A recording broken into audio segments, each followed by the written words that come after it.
sans rappel continu et puissant de la part de ce peuple sénégalais à l'égard de leurs dirigeants, qu'ils risquent leur vie et leur devenir, il n'y aura pas de candidature d'Ousmane Sonko.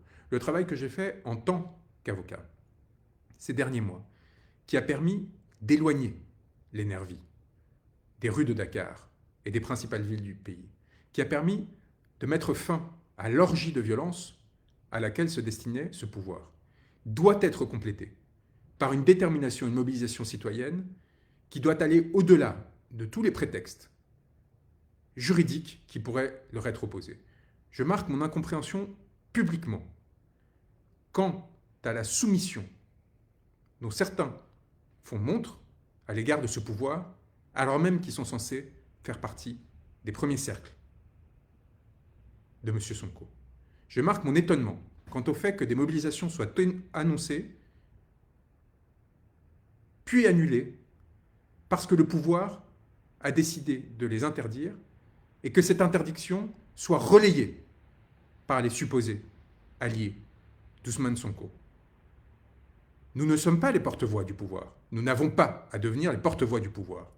Et nous avons en responsabilité à exiger qu'il soit possible pour le peuple sénégalais d'exercer ses droits. C'est d'ailleurs la seule alternative qu'il nous reste à l'émeute, à la violence, au massacre dont nous menace le gouvernement actuel. Sans détermination à exercer nos droits de façon pacifique, notre droit à l'expression, à la manifestation, il n'y aura pas d'élection libre et démocratique en février 2024.